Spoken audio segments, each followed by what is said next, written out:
Welcome back all dear student. Today we are going to start Mendelic periodic law. Mendelic periodic law की अगर हम बात करें तो उससे पहले मैं आपको बता देता हूँ कि हम लोगों ने लास्ट जितने भी हिस्टोरिकल डेवलपमेंट था पीरियोडिक टेबल का वो हम लोगों ने डिस्कस किया और इसके बाद हम लोग स्टार्ट करेंगे Mendelic periodic law. तो मेंडलीव को हम लोग फादर ऑफ पीरियोडिक टेबल भी बोलते हैं. उसके क्या रीजंस हैं उसके बारे में हम लोग बात करेंगे. तो देखो, जब मेंडलिक पीरियोडिक टेबल या मेंडलिक ने अपनी जो अरेंजमेंट स्टार्ट की थी एलिमेंट्स की, तो किस बेसिस पे की थी और कब की थी. देखो 1869 की अगर हम बात करें, 1869 के अंदर ये जो पीरियोडिक टेबल है वो फ्रंट में आई थी. और उसके क्या रीजंस थे. देखो, स्टार्टिंग में only 63 elements were non. 63 elements non थे जिनको मेंडलीव ने एक पैटर्न में अरेंज किया. पैटर्न में किस ब्याह पे अरेंज किया, उन्होंने हाइड्रोजन और ऑक्सीजन के साथ एलिमेंट को रिएक्ट किया. अब क्वेश्चन ये आता है कि उन्होंने हाइड्रोजन और ऑक्सीजन ही क्यों लिया, बाकी एलिमेंट क्यों नहीं लिए. Because they are highly reactive and hence form compound. ठीक है, तो लगभग हाईली रिएक्टिव होने की वजह से सभी के सभी एलिमेंट इनके साथ कंपाउंड बना लेते हैं. इसलिए उन्होंने क्या लिया, हाइड्रोजन और ऑक्सीजन लिया. He write formula of oxide and hydride on the card. जो कार्ड लिए उन पे ऑक्साइड और हाइड्राइड का फॉर्मूला मेंशन किया गया. ठीक है, he found that most of the element automatically got arrangement in increase atomic weight.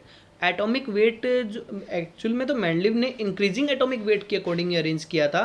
और हम लोगों ने जैसे मेंडलीव की अगर हम बात करें तो अगर उसने ये प्रॉपर्टी ली तो कुछ एलिमेंट्स अपने आप ही अरेंज हो गए थे किसमें, पीरियोडिक टेबल में, जो इसकी पीरियोडिक टेबल थी. ठीक है, अब हम बात करते हैं कि भाई इसमें क्या क्या बेनिफिट्स हुए कि ये अरेंजमेंट होने पे. तो एक रेगुलर इंटरवल बना किसका, फिजिकल और केमिकल प्रॉपर्टी को लेकर के. ठीक है, तो 1869 में मेंडलीव ने एक पीरियोडिक लॉ दे दिया था. मेंडलीव पीरियोडिक लॉ क्या था उसके बारे में हम बहुत बात करते हैं. देखो, the physical and chemical property of element are a periodic function of their atomic weight. Atomic weight के ब्याह पर इन्होंने लिया था. when the elements are arranged in order of increasing atomic weight. जब हम elements को increasing atomic weight के according arrange करते हैं तो element with similar property are repeated after regular interval. जैसे कोई भी elements हमने arrange किया A, B, C, तो ये इस तरह से अरेंज हुआ जैसे टॉप टू बॉटम, या तो कोई चीज़ इंक्रीज होगी या टॉप टू बॉटम क्या होगी, डिक्रीज होगी. एक रेगुलर इंटरवल आएगा यहाँ पर. ठीक है, this repetition of property of element after certain regular interval is called periodicity of property. एक रेगुलर, पीरियोडिसिटी का मतलब क्या होता है, रेगुलर चेंज आना. ठीक है, तो मेंडलीव ने ये बातें बताई थी. अब इन्होंने और क्या क्या बातें डील की थी उसके ऊपर हम लोग डिस्कस करते हैं. और पीरियोडिक टेबल जो मेंडलीव की पीरियोडिक टेबल थी उसके बारे में हम लोग देखते हैं. This is the Mendeleev periodic table. Mendeleev periodic table ये पब्लिश हुई थी 1872 के अंदर. 1872 के अंदर. ठीक है, उन्होंने ऑक्साइड और हाइड्राइड के बेसिस पे रिएक्शन करके और एटॉमिक वेट के अकॉर्डिंग एलिमेंट्स को अरेंज किया था. अरेंज करने के बाद उन्होंने बताया कि जैसे रोमन के अंदर ग्रुप्स अरेंज किए थे 1, 2, 3 इस तरह से टोटल 8 ग्रुपिंग की थी. तो 8 ग्रुपिंग करने के बाद उन्होंने ये चीज़ भी डिक्लेयर की कि भाई हम जितने एलिमेंट डिस्कवर हो चुके हैं वो तो मेंशन किए, और जो एलिमेंट डिस्कवर नहीं हुए थे, जो अननोन एलिमेंट्स थे, उनकी भी प्रिडिक्शन की गई थी. और प्रिडिक्शन करने पे उनको जो ब्लैंक स्पेस यहाँ पर छोड़ा गया, जो क्वेश्चन मार्क्स लगे हुए हैं, वो ब्लैंक स्पेस जो रखा गया है यहाँ पर, उन्होंने बताया कि यहाँ पर एलिमेंट्स आएंगे और वो एक रेगुलर फिजिकल और केमिकल प्रॉपर्टी रखेंगे ऊपर वाले एलिमेंट से. तो कुछ एलिमेंट के उन्होंने नाम भी रखे, जैसे एल्युमिनियम के बाद जो ब्लैंक स्पेस है उसका नाम रखा गया इका एल्युमिनियम. इका का मीनिंग होता है संस्कृत के अंदर नेक्स्ट, तो मतलब एल्युमिनियम से नेक्स्ट. ठीक है, जिसको हम गैलियम बोलेंगे. जो एग्जाम्पल की अगर हम बात करें तो गैलियम की बात करेंगे. सिलिकॉन के बाद आप देखो तो गैप रखा गया है, क्वेश्चन मार्क बनाया गया है 72 के ऊपर. तो वो क्या है आपके पास, इका सिलिकॉन. तो इका सिलिकॉन, इका एल्युमिनियम, इस तरह से गैप्स कुछ रखे गए. इका का मतलब होता है नेक्स्ट ऑफ दिस. ठीक है, और नेक्स्ट की अगर हम बात करें तो वहाँ पर उन्होंने बताया कि एक प्रिडिक्शन रखी थी कि भाई नेक्स्ट जो एलिमेंट आएगा वो सेम प्रॉपर्टी रखेगा, एक रेगुलर इंटरवल में प्रॉपर्टी रखेगा. और ये एक मेंडलीव पीरियोडिक टेबल उन्होंने दी थी. अब हम चलते हैं कि भाई मेंडलीव ने एक अपनी पीरियोडिक टेबल को मॉडिफाई किया। मेंडलीव ने अपनी पीरियोडिक टेबल को मॉडिफाई क्यों किया, उसके क्या रीज़न थे? उसके सबसे ज़्यादा रीज़न की अगर मैं बात करूं, ये वाली जो टेबल है मैं आपको बता देता हूं, जर्मन जर्नल के अंदर पब्लिश हुई थी 1872 के अंदर। और इसके रीज़न क्या है, इसको मॉडिफाई क्यों किया गया? इसको मॉडिफाई करने का रीज़न ये है कि अगर हम 1900 की बात करें तो वहाँ पर जीरो ग्रुप, एक नोबल गैस जिसको हम बोलते हैं, जीरो ग्रुप डिस्कवर हो गया था और बहुत से न्यू एलिमेंट्स भी कंटिन्यूसली डिस्कवर होते जा रहे थे। तो जो न्यू एलिमेंट डिस्कवर हो रहे हैं और एक जीरो ग्रुप जो डिस्कवर हुआ, उनको स्पेस देने के लिए एक मॉडिफाई फॉर्म बनाई गई किसकी? मेंडलिक पीरियोडिक टेबल की। तो मॉडिफाई मेंडलिक पीरियोडिक टेबल में क्या क्या चीज़ें थी, किस तरह से हमें उनको स्टडी करना है, तो अब मैं आपको एक बार मॉडिफाई मेंडलिक पीरियोडिक टेबल दिखा करके उसके अंदर हम लोग डील करते हैं। देखिए, देखो नेक्स्ट हम लोग बात करते हैं किस पे? Modify form of Mendeleev periodic table. इस पीरियोडिक टेबल की रिक्वायरमेंट क्यों ही काफ़ी क्लियर हो रहा है कि इसके अंदर कुछ न्यू एलिमेंट्स ऐड हुए और नीचे आप देख रहे हो कि एफ सीरीज भी ऐड हुई है, लेंथेनॉइड सीरीज और एक्टिनॉइड सीरीज, और एक जीरो ग्रुप भी यहाँ पर ऐड हुआ है। जीरो ग्रुप का मतलब होता है नोबल गैस, ठीक है, जो 1900 में डिस्कवर हुए थे, ठीक है। अब बात करते हैं कि भाई इसमें क्या क्या चीज़ें बताई गई थी, क्या क्या चीज़ें इसमें हैं। तो आप देखो रोमन में इस तरह से 1 2 3 4, तो टोटल 8 ग्रुप प्लस में जीरो ग्रुप, टोटल कितने ग्रुप हो गए? 9 ग्रुप हो गए टोटल, ठीक है। अब पीरियड्स की बात कर लेते हैं, टोटल पीरियड्स कितने हैं? 7 पीरियड। तो जो मॉडिफाई मेंडलिक पीरियोडिक टेबल थी उसके अंदर 9 ग्रुप, 9 ग्रुप कौन कौन से? जीरो, और फिर रोमन में 1 2 3 to 8, ठीक है, और 7 हमारे पास क्या थे? यहाँ पर पीरियड्स थे, ठीक है। इसके बाद हम बात करें तो इसको सब ग्रुप के अंदर डिवाइड किया गया था। जैसे फर्स्ट को सब ग्रुप में डिवाइड किया गया ए एंड बी, तो ए एंड बी, यहाँ पर भी A and B, A B, इस तरह से डिवाइड किया गया। आप देख रहे हो 8th ग्रुप को डिवाइड नहीं किया गया, यहाँ पे 3 डिफरेंट एलिमेंट्स रखे गए हैं और जीरो ग्रुप में कोई भी सब डिवीजन ग्रुप नहीं है, ठीक है।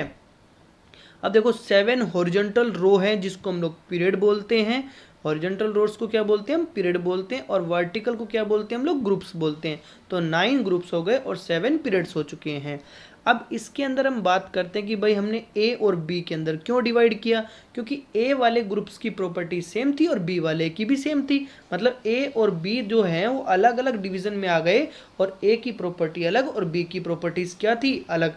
तो अब फाइनली इससे कुछ ऐसा दिखाई दे रहा है कि एक नई पीरियोडिक टेबल और बनेगी जिसके अंदर आप देख सकते हो फर्स्ट वाले में 2 ग्रुप्स, तो 2 ग्रुप हो गए। सेकंड वाले में 2, तो 2 प्लस में 2 कितना हो गया? 4। इसी तरह से 6 और फिर 8, 8 के बाद 10, 12 और 12 और 2 कितना हो गया? 14। और 3 ग्रुप्स इसको अगर हम कंसिडर करें तो कितने हो गए? तो हमारे पास हो गए यहाँ पर 14 और 3 कितने हो गए? 17, और एक जीरो ग्रुप, टोटल कितने हो गए? 18। तो अब हम लोग नेक्स्ट में हम लोग बात करेंगे, मॉडिफाई फॉर्म हो चुकी है, अब उसके बाद बात करेंगे मॉडर्न पीरियोडिक टेबल। उसके अंदर टोटल ग्रुप कितने होंगे? 18, लेकिन पीरियड कितने होंगे? 7। चलो वो तो बाद की बात है, पहले हम लोग इसको कंप्लीटली समझ लेते हैं। इसके क्या क्या तो सिग्निफिकेंस है और क्या क्या इसके अंदर डिफेक्ट थे उस पर हम लोग बात करेंगे 1 by 1, ठीक है। ये आपकी पीरियोडिक टेबल है जो मॉडिफाई फॉर्म थी उसके बारे में एक्सप्लेन किया गया है। किसने दी थी? मेंडलीव ने ही दी थी ये वाली भी, ठीक है। देखो अब आगे देखो, सबसे पहले हम लोग बात करते हैं सिस्टमेटिक स्टडी ऑफ एलिमेंट्स। इसके सिग्निफिकेंस, जो मेंडलिक पीरियोडिक टेबल अभी अभी हमने स्टडी की है उसकी क्या क्या इंपॉर्टेंस थे, क्या क्या हमें बेनिफिट्स मिले। सिस्टमेटिक स्टडी ऑफ एलिमेंट्स का मीनिंग होता है कि अगर मान लो हमारे पास एक ग्रुप बना दिया गया, उस ग्रुप के अंदर एक एलिमेंट्स के बारे में हमें पता लग गया तो हम लोग सेकंड ग्रुप एलिमेंट्स के बारे में पता लगा सकते हैं। जैसे हम लोगों के पास कोई भी चीज़ रेगुलरली डिक्रीज या इंक्रीज है, उसकी केमिकल रिएक्शंस को लेकर के बात है, तो ग्रुप के अंदर क्यों रखा गया। जैसे मान लो एक अगर कोई भी मेंडलिक पीरियोडिक टेबल है तो हम लोग दूसरे एलिमेंट्स की फिजिकल प्रॉपर्टी को इजीली फाइंड आउट कर सकते हैं, ठीक है। तो सिस्टमेटिक स्टडी का मीनिंग यही है कि भाई कोई भी चीज़ एक रेगुलर पैटर्न में अरेंज की गई और ग्रुप और या हम बोल सकते हैं फैमिली यहाँ पर बनाई गई, इस फैमिली के एलिमेंट्स या इस ग्रुप के elements having the same properties, ठीक है। नेक्स्ट हमारे पास प्रिडिक्शन ऑफ न्यू एलिमेंट्स, तो इसके बारे में देखिए। नेक्स्ट हम लोग बात कर रहे हैं किसके ऊपर? Prediction of new elements. इसके अंदर क्या था, जैसे मान लो नई वाली पीरियोडिक टेबल के अंदर जैसे जीरो ग्रुप भी मेंशन किया गया और जो एलिमेंट डिस्कवर हुए थे उनको भी मेंशन किया गया और ये सारी चीज़ें मेंडलीव ने पहले से ही प्रिडिक्ट कर ली थी कि ये जो स्पेस उसने ब्लैंक स्पेस जो छोड़े थे वहाँ पर एक नए एलिमेंट्स आएंगे, ठीक है। और जैसे ही एलिमेंट आते गए, जैसे हम लोगों ने एक एग्जांपल लिया, गैलियम जो था, गैलियम की जगह पे पहले क्या रखा गया था, इक्का एल्युमिनियम, और जर्मेनियम की जगह क्या रखा गया था, इक्का सिलिकॉन रखा गया था। तो उस टाइम पे ये अननोन थे, बट न्यू पीरियोडिक टेबल जब आई, जब ये क्या हो गए, नॉन एलिमेंट्स हो गए। तो एक तरह से हम बोल सकते हैं प्रिडिक्शन ऑफ न्यू एलिमेंट्स जब हुआ था तो ये एक वेरी इंपॉर्टेंट पीरियोडिक टेबल थी जो उसको स्पेस दे पाई, ठीक है। नेक्स्ट हम लोग बात करते हैं correction of doubtful atomic weight. तो डाउटफुल एटॉमिक वेट पे बात करेंगे, देखिए। तो नेक्स्ट हम लोग बात करते हैं, कुछ करेक्शन थी डाउटफुल एटॉमिक वेट के ऊपर लेकर देखिए। तो स्टार्टिंग में जो बेरिलियम का एटॉमिक मास कंसिडर करा गया वो 13.5 रखा गया, क्योंकि इन्होंने माना कि बेरिलियम की वैलेंसी कितनी होती है, 3 होती है, ठीक है। अगर इसकी वैलेंसी 3 होगी तो इसका इक्विवेलेंट मास अगर हम बात करें तो 4.5 होगा। अगर हम रियल मास निकालें वैलेंसी 3 के अकॉर्डिंग तो कितना हो गया, 13.5 हो गया। बट अगर 13.5 है तो इसको कार्बन और नाइट्रोजन के बीच में होना चाहिए, क्योंकि कार्बन का 12 मास होता है और नाइट्रोजन का 14। तो हम लोगों ने देखा कि कार्बन और नाइट्रोजन के बीच में तो कोई स्पेस था ही नहीं। अगर कार्बन नाइट्रोजन के बीच में कोई स्पेस नहीं था, इट मीन्स इसकी वैलेंसी 3 नहीं है। तो इसकी वैलेंसी कितनी कंसिडर की गई बेरिलियम की, 2 वैलेंसी। और 2 वैलेंसी कंसिडर करेंगे तो 4.5 इंटू में 2, तो कितना आपके पास आ गया, 9। तो इसका एटॉमिक वेट कितना था, 9, जो लिथियम और किसके बीच में लाई करेगा, बोरोन के बीच में, ठीक है। लिथियम का 7 और बोरोन का एटॉमिक वेट कितना होता है, 11। तो कुछ न्यू एलिमेंट्स की करेक्शंस या फिर हम correction of doubtful atomic weight को लेकर के बात करें तो इस तरह से कुछ इंपॉर्टेंट पॉइंट रखे गए थे। अब हम बात करेंगे defect in the Mendeleev periodic table. देखिए, देखो नेक्स्ट हम लोग बात करते हैं defect in Mendeleev periodic table. तो डिफेक्ट जैसे कोई भी चीज़ है, अगर कोई भी चीज़ रखी जाएगी सामने तो उसमें कोई ना कोई तो लिमिटेशंस होंगी। अब उस लिमिटेशन को ओवरकम करने के लिए कोई ना कोई नई थ्योरी भी आएगी। तो अब हम बात कर लेते हैं मेंडलिक पीरियोडिक टेबल जो थी उसके अंदर क्या क्या कमियां थी। तो क्या क्या डिफेक्ट्स थे, सबसे पहले हम बात करें एनामोलस, जो हमारे पास anomalous position of hydrogen. Anomalous position of hydrogen का मीनिंग क्या होता है कि इसकी प्रॉपर्टी जो है ना, हमने जो अभी पीरियोडिक टेबल पढ़ी उसके अकॉर्डिंग मैं बता रहा हूँ कि इसमें जो हम लोगों ने प्रॉपर्टी पढ़ी, जो फर्स्ट ए ग्रुप था, ठीक है, और हम बात करें 7th ए ग्रुप, ठीक है, 7th ए ग्रुप, ठीक है, इन दोनों की प्रॉपर्टी क्या थी भाई, इसमें भी लाई कर रहा था इसकी प्रॉपर्टी और इसमें भी लाई कर रही थी। तो एक पोजीशन फिक्स नहीं हो पाएगी कहाँ पर हाइड्रोजन को रखा जाए, ठीक है। हम बोल सकते हैं कि हाइड्रोजन की पोजीशंस डिसाइड नहीं करी थी। सेकंड बात करते हैं एनामोलस पेयर ऑफ एलिमेंट्स। तो इस बात का मीनिंग क्या है कि कुछ एलिमेंट, देखो मॉडिफाई जो मेंडलिक पीरियोडिक टेबल थी उसमें एटॉमिक वेट के अकॉर्डिंग अरेंज किया गया था। फिर भी हमने बहुत सी जगह ये चीज़ ऑब्जर्व करी कि अगर मान लो एटॉमिक वेट के अकॉर्डिंग अरेंज किया गया है तो वहाँ पर जिसका एटॉमिक वेट कम है उसको पहले रखना चाहिए और ज़्यादा है उसको बाद में रखना चाहिए। लेकिन बहुत सी जगह हमने ऐसा ऑब्जर्व किया कि जिसका एटॉमिक वेट कम है उसको बाद में रखा गया और जिसका ज़्यादा उसको पहले। जैसे मैं एक एग्जांपल यहाँ पर मेंशन कर देता हूँ, टेलुरियम की बात कर रहे हैं 127.6 होता है, ठीक है, और आयोडीन की बात करें तो 126.9 होगा। तो इन दोनों में से हायर एटॉमिक वेट किसका हुआ, टेलुरियम का, लेकिन आयोडीन को बाद में रखा गया है और टेलुरियम को पहले रखा गया है। इसी तरह से कोबाल्ट और निकेल की भी बात कर सकते हैं। भाई कोबाल्ट और निकेल में अगर हम बात करें तो 58.9 होता है किसका, कोबाल्ट का, और निकेल का होता है 58.7। तो इसका जो कोबाल्ट का एटॉमिक वेट ज़्यादा है, बट इसको कहाँ रखा गया है, पहले रखा गया है, और फिर किसको रखा गया है, निकेल को रखा गया है, ठीक है। आप लोग अपनी जो पीरियोडिक टेबल है मॉडिफाइड मेंडलिक पीरियोडिक टेबल उसमें ये चीज़ देख सकते हो। नेक्स्ट है हमारे पास पोजीशन ऑफ आइसोटोप। आइसोटोप का मीनिंग आपको पता है कि जहाँ पर एटॉमिक जो मास है वो डिफरेंट हो और एटॉमिक वेट क्या हो, सेम हो। ऐसी कोई भी पीरियोडिक टेबल अभी तक नहीं जनरेट हुई थी कि जिसमें उस एलिमेंट्स को स्पेस मिले, ठीक है, मतलब ऐसे किसी भी तरह के एलिमेंट्स को स्पेस नहीं मिला था। अब बात करते हैं some dissimilar element are group together but some similar element are placed in different group. कुछ सिमिलर प्रॉपर्टी रखने वाले एलिमेंट्स तो डिफरेंट ग्रुप में थे और कुछ डिफरेंट प्रॉपर्टी रखने वाले सेम ग्रुप में थे। जैसे एग्जांपल ले लेते हैं हम लोग, सोडियम, लिथियम और पोटेशियम है, ये 1A ग्रुप में है। और उनके साथ कॉपर, सिल्वर और गोल्ड थे, जो उनकी प्रॉपर्टी डिफरेंट है। कॉपर, सिल्वर और गोल्ड उसी ग्रुप में है, लेकिन उनकी प्रॉपर्टी क्या थी, डिफरेंट थी। उनको अलग रखना चाहिए था, लेकिन सेम जगह रखा गया। कॉपर और मरकरी की प्रॉपर्टी जो है हमारे पास यहाँ पर डिफरेंट है, लेकिन इनको सेम ग्रुप में रखा गया। कॉपर और मरकरी की जो प्रॉपर्टी है वो डिफरेंट है, लेकिन सेम ग्रुप में। कुछ इस तरह से यहाँ पर बात की गई थी, ठीक है। अब बात करते हैं position of element of group 8। Group 8 की अगर हम बात करें, no proper place has been allotted to 9 element of, जो हमारे पास 8 ग्रुप के अंदर 3 के सेट के अंदर, जैसे आयरन, कोबाल्ट, निकेल, रुबिडियम और आपके प्लेटिनम, इस तरह से आपके पास जो 9 एलिमेंट्स प्लेस किए गए थे उनको पोजीशन नहीं दी गई। उसके बाद बात आती है position of lanthanoid and actinoid. तो लैंथेनॉइड, एक्टिनॉइड को भी कोई भी स्पेस नहीं दिया गया, ठीक है। तो ये डिफेक्ट थे किसमें, मैंडलिक पीरियोडिक टेबल में। तो इन डिफेक्ट्स को ओवरकम करने के लिए मोजले आए। मोजले एक साइंटिस्ट थे जिन्होंने एटॉमिक नंबर के बेसिस पे अपनी पीरियोडिक टेबल को मॉडिफाई किया था, ठीक है। 1912 के अंदर आए थे ये, 1912, ठीक है। तो इसके अंदर इन्होंने एक इक्वेशन भी दी थी, और उस इक्वेशन के ब्याह पर एलिमेंट्स को अरेंज करना स्टार्ट किया था। और जो आज हम लोग मॉडर्न पीरियोडिक टेबल पढ़ते हैं वो किसने दी थी, मोजले ने दी थी। तो नेक्स्ट हम लोग बात करते हैं मॉडर्न पीरियोडिक लॉ के बारे में। तो मॉडर्न पीरियोडिक लॉ किसने दिया था, 1912 में, बाय हेनरी मोजले। हेनरी मोजले ने एक फिजिस्ट थे, इंग्लिश फिजिस्ट थे ये। इन्होंने एक्सरे एक्सपेरिमेंट किया। एक्सरे एक्सपेरिमेंट में इन्होंने बताया कि जो स्क्वायर रूट ऑफ फ्रीक्वेंसी है वो डायरेक्टली प्रोपोर्शनल किसका होता है, एटॉमिक नंबर के। तो इन्होंने एक प्रिडिक्शन ली कि एटॉमिक नंबर एक बेटर फंडामेंटल प्रॉपर्टी है कंपेयर टू एटॉमिक वेट।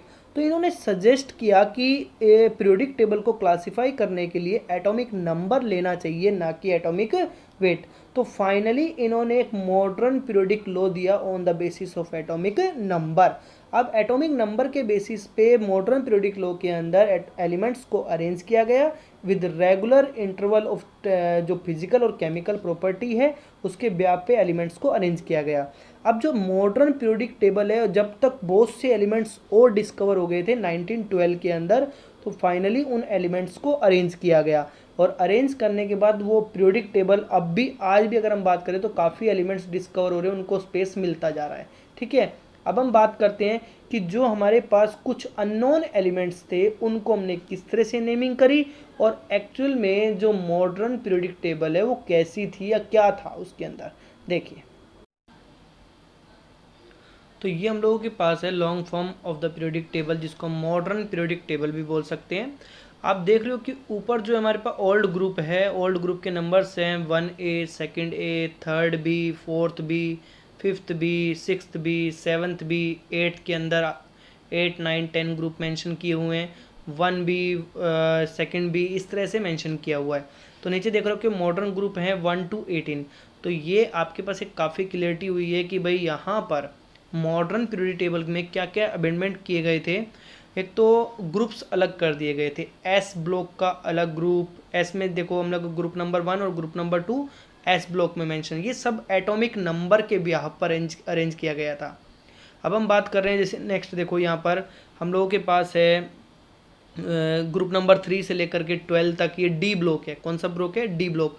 और उसके बाद 13 से लेकर के हमारे पास 18 तक पी ब्लॉक है। कौन सा ग्रुप है, पी ब्लॉक। तो पी ब्लॉक के अंदर अगर हम बात करें तो यहाँ पर एस और पी दोनों को कंबाइंड वे में हम रिप्रेजेंटेटिव एलिमेंट बोलते हैं। क्या बोलते हैं, रिप्रेजेंटेटिव एलिमेंट। और जो डी ब्लॉक हमारे पास है, डी ब्लॉक के अंदर हम लोग यहाँ पर देख रहे हैं कि जो डी ब्लॉक के एलिमेंट्स हैं उसको हम लोग क्या बोलते हैं, ट्रांजिशन एलिमेंट। ट्रांजिशन एलिमेंट अब क्यों बोलते हैं हम लोग, ट्रांजिशन एलिमेंट हम लोग इसलिए बोलते हैं क्योंकि यहाँ पर अनपेड इलेक्ट्रॉन प्रेजेंट होते हैं, जिस वजह से ट्रांजिशन होगा लोअर एनर्जी स्टेट से हायर पे। आप देख रहे हो जिंक, कैडमियम, मरकरी, ये तीनों फुली फिल्ड है, तो ये तीनों ट्रांजिशन एलिमेंट नहीं है।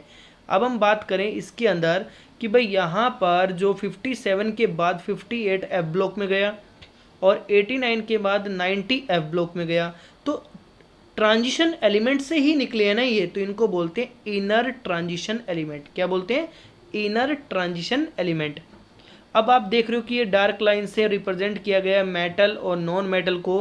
तो जो डार्क लाइन के बिल्कुल क्लोज है वो हैं जनरली मेटलॉइड हैं, और जो अगर हम बात करें पी ब्लॉक के आगे के एलिमेंट्स तो वो होंगे हमारे पास नॉन मेटल, और जो एस और डी ब्लॉक के एलिमेंट्स होते हैं वो क्या होते हैं, मेटल। तो मेटल, नॉन मेटल, मेटलॉइड में भी क्लासीफाई किया गया। और वही वाली बात कि हमारे पास कितने ग्रुप हैं, टोटल 7 ग्रुप हैं, 7 पीरियड हैं, और टोटल ग्रुप कितने हो गए, 18 ग्रुप हो गए। तो ये भी क्लासिफिकेशन किया गया था। अब बात आती है कि इलेक्ट्रॉनिक कॉन्फ़िगरेशन को लेकर के क्या बात की गई थी, और भी क्या क्या इसमें इंक्लूड किया गया था। तो कुछ चीज़ें अब देखो, आपको मैं बता देता हूँ यहाँ पर कि फर्स्ट ग्रुप में टोटल कितने एलिमेंट है, 2 हैं। सेकेंड ग्रुप में टोटल एलिमेंट कितने, 8 हैं। थर्ड ग्रुप में कितने हैं, 8 हैं। फोर्थ ग्रुप में 18 हैं। जो फिफ्थ ग्रुप है उसमें भी 18 है। सिक्स्थ ग्रुप में 32 हैं। सेवन्थ ग्रुप में भी 32 हैं। तो ये मैजिक नंबर हो गए 2, 8, 8, 18, 18, 32, 32। ठीक है। अब बात आती है कि जो इसके जर्नल इलेक्ट्रॉनिक कॉन्फ़िगरेशन है वो क्या है। बाकी मैं आपको नेक्स्ट लेक्चर में बताऊंगा कि जनरल इलेक्ट्रॉनिक कॉन्फ़िगरेशन हमें किस तरह से करना है, और ग्रुप, पीरियड और ब्लॉक निकालने भी हम लोग सीखेंगे। तो यहाँ पर देखो NS122, NS122 का मीनिंग क्या है देखो। तो यहाँ पर अगर मान लो मैं हाइड्रोजन 1 के लिए ड्रॉ करूँ तो 1s1 ड्रॉ करूँगा, और लिथियम के लिए ड्रॉ करूँगा तो क्या आएगा, 3 इलेक्ट्रॉन, 1s2, 2s1। तो आउटर मोस्ट में तो 1 इलेक्ट्रॉन है, तो इसके आउटर मोस्ट में देखो आप, फर्स्ट ग्रुप के आउटर मोस्ट में 1 इलेक्ट्रॉन है ना। और जो एलिमेंट्स हैं, हाइड्रोजन को हम एस ब्लॉक नहीं कंसिडर करेंगे, ठीक है, क्योंकि उसकी पोजिशंस फिक्स नहीं थी। तो हम लोग n की वैल्यू ले लेते हैं 2 to 7, 2 to 7, मतलब 2 से लेकर के 7 के बीच में अगर हम बात करें n की वैल्यू, जैसे ऊपर लिखा हुआ है ना NS122, तो n की वैल्यू 2 to 7। और जो 1 to 2 का मीनिंग क्या है भाई, या तो s ब्लॉक में 1 इलेक्ट्रॉन होगा, या सेकेंड ग्रुप में देखो इसके आउटर मोस्ट में कितने इलेक्ट्रॉन है, 2 इलेक्ट्रॉन या 2 इलेक्ट्रॉन्स होंगे। तो इसी तरह से हमने ग्रुप्स को अरेंज किया है, इसके जनरल इलेक्ट्रॉनिक कॉन्फ़िगरेशन ड्रॉ किए यहाँ पर। अब डी ब्लॉक में देखो, तो डी ब्लॉक में क्या किया, n-1d 1 to 10। जैसे कोई भी डी ब्लॉक का हम कॉन्फ़िगरेशन ड्रॉ करते हैं तो उस समय जो s में, जैसे 4s की अगर हम बात करेंगे तो d क्या होगा, 3d, मतलब एक जो प्रिंसिपल क्वांटम नंबर है इसका कम होता है। तो यहाँ पर n-1d 1 to 10, तो आप देख सकते हो स्कैंडियम में d1 है, टाइटेनियम में d2 है, इस तरह से 10 तक जा रहा है, तो 1 to 10 हो गया।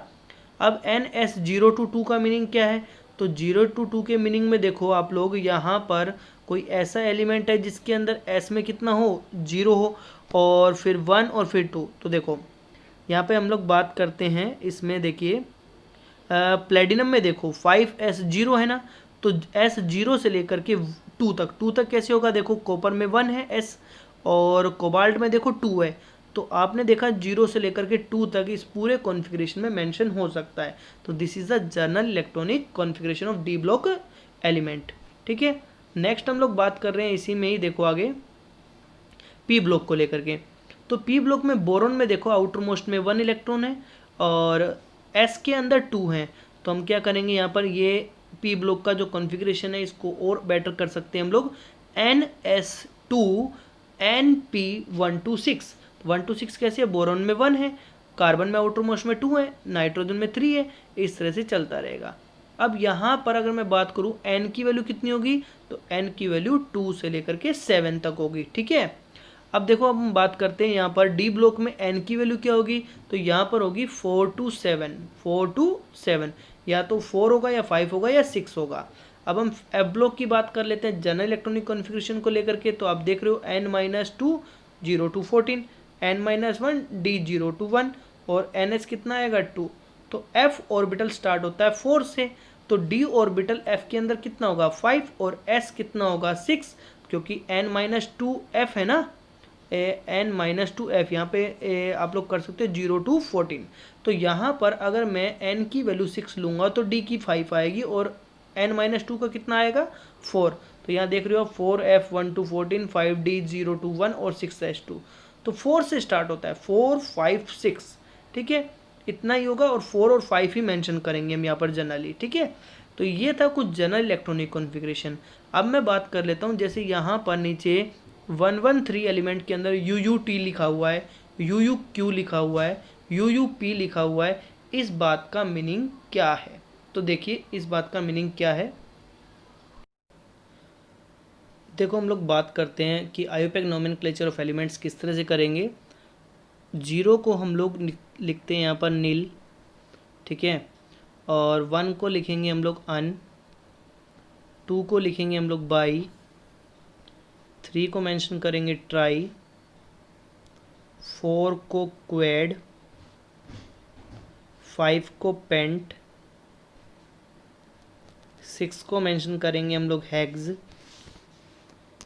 7 को मेंशन करेंगे हम लोग सेप्ट, 8 को मेंशन करेंगे हम लोग ऑक्ट, 9 को मेंशन करेंगे हम लोग इन।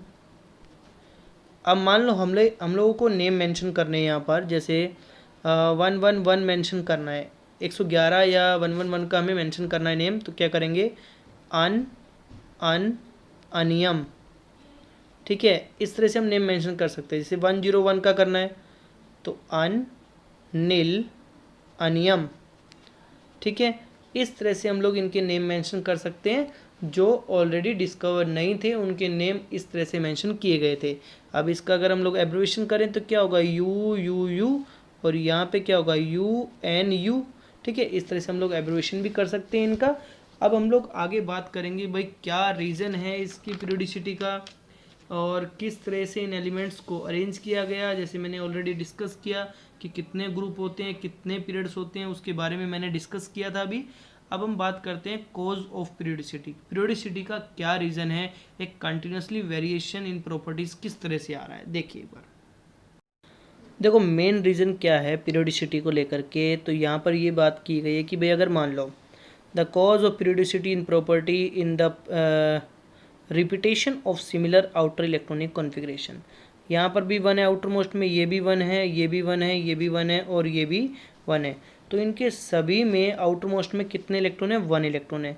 तो इलेक्ट्रॉन कितने लॉस करेंगे, 1 करेंगे। तो जब इलेक्ट्रॉन लॉस सभी के सभी 1 करेंगे तो इनकी जो केमिकल प्रॉपर्टीज़ हैं वो कहीं ना कहीं मैच करेंगी और इनकी पीरियोडिसिटी भी इस वजह से भाई टॉप टू बॉटम जैसे हम आ रहे हैं तो न्यूक्लियर इफेक्ट कम होता जा रहा है, साइज बढ़ता जा रहा है, तो वहाँ पर भी इनकी प्रॉपर्टीज़ क्या कर रही है, मैच।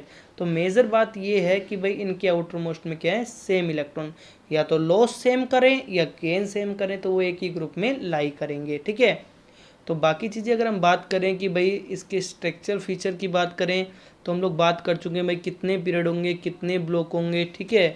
और अगर हम लोग आयोपेक नोमेनक्लेचर को लेकर के बात करें थे ग्रेटर देन 100, तो उस पर भी हम लोग बात कर चुके हैं कि भाई अनिल बाइयम वगैरह किसके लिए पुट किया जाएगा। Electronic configuration of element and the periodic table की अगर हम बात करें तो कौन कौन से इसमें पीरियड, कौन कौन से ग्रुप, जैसे फर्स्ट पीरियड में कौन कौन से एलिमेंट, सेकेंड पीरियड में कौन कौन से एलिमेंट, इस तरह से किस तरह से हम लोग इनको अरेंज करेंगे, ठीक है। तो नेक्स्ट हम लोग स्टार्ट करेंगे हमारा जो division of elements into SPDF block, जो हमने ऑलरेडी स्टडी किया कि भाई S ब्लॉक कहाँ लाई करता है, P ब्लॉक कहाँ लाई, लेकिन इसकी कुछ प्रॉपर्टीज़ के बारे में हम लोग स्टडी करेंगे कि S ब्लॉक क्या प्रॉपर्टी रखता है, P ब्लॉक क्या प्रॉपर्टी रखता है, इस तरह से। Thank you all of you.